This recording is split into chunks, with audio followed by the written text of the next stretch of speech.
Hello everybody, it's been a while since I last recorded a video.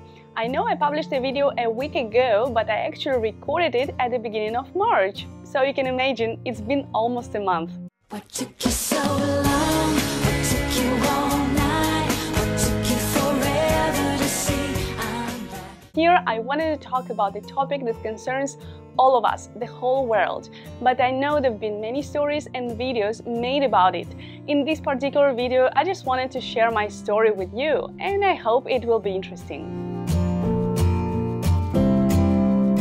As you should know, I live in Barcelona, Spain, and in March I was traveling. I went to Budapest and then the Emirates.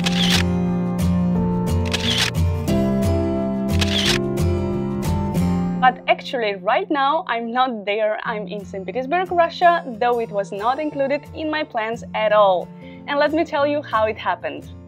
First, I want to mention that at the time when I started traveling, things in Barcelona were pretty normal. There were a couple of cases of officially infected people, but nobody was worrying about it at all, and neither was I, to be honest. Well, maybe a bit, as I belong to the group of people at risk, and about the reason why I think I'll make another video someday.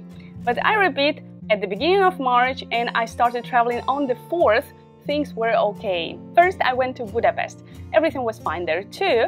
Then we flew to Dubai. The plan was to travel 3 weeks, to go to Abu Dhabi, Al Ain, and then to enter Oman and to fly back from Muscat through Istanbul and Amsterdam. After about a week, when we were in Dubai,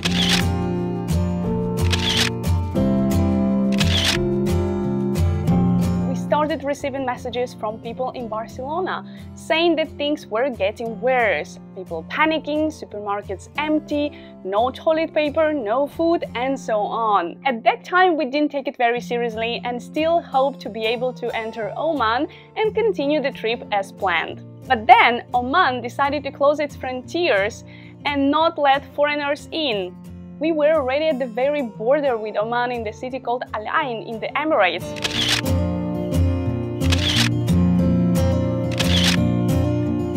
But we couldn't enter Oman. No.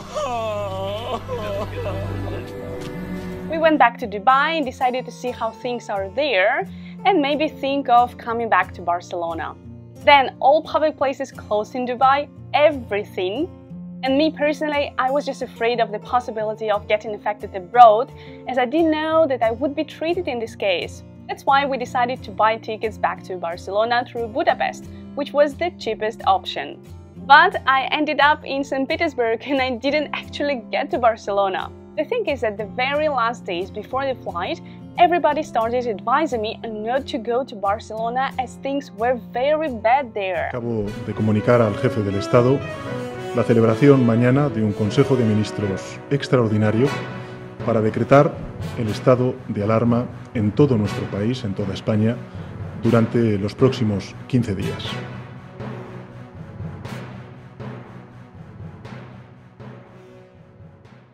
The problem was that I wasn't prepared to go to Russia. I had a small backpack with 3 pairs of pants, 2 t-shirts, a sweater, and a pair of sneakers, and nothing else. And in St. Petersburg, it was almost winter. I didn't have my Russian ID, keys from my mom's apartment, my credit card, money, winter clothes, nothing. Of course, I was planning to come back to Barcelona and then visit St. Petersburg in May. But as frontiers were closing, I thought that it's highly probable that I won't be able to get to St. Petersburg in May, and it's probably best to go now.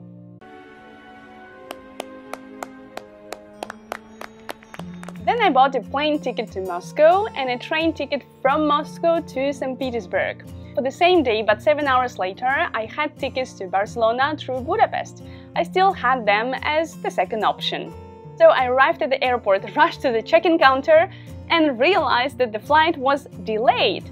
First 5 hours and then 12 hours. The airport was insanely far from the city center, no shops or supermarkets nearby, so I was pretty screwed. And then I saw on the board a direct flight to St. Petersburg.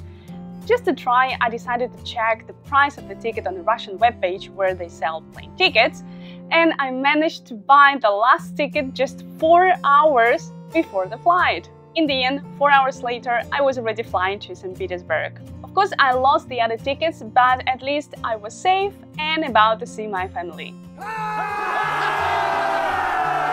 Another funny thing is that the very same day I had the flight, there was a new announcement in Russia saying that people coming from abroad are due to spend a 2-week quarantine at home. Then when I got home, I had to call a special number, they got my info, and a doctor came to do me a coronavirus test. 10 days later, I was tested the second time, both negative, thank God, but I'm still on quarantine, and I decided to take advantage of this time and try to make more videos, not only of lessons, but also different languages, tips, and so on. I'm planning to start a series of videos of English lessons in Spanish and Spanish lessons in Russian, and of course I will continue with other lessons as well.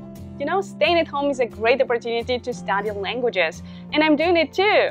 There are plenty of online courses on Coursera.org for English speakers, for example, or openedu.ru for Russian speakers. So I encourage you to spend this time usefully and who knows, maybe learn a completely new language. In one of the next videos, I'll talk about my job and things I do in my life.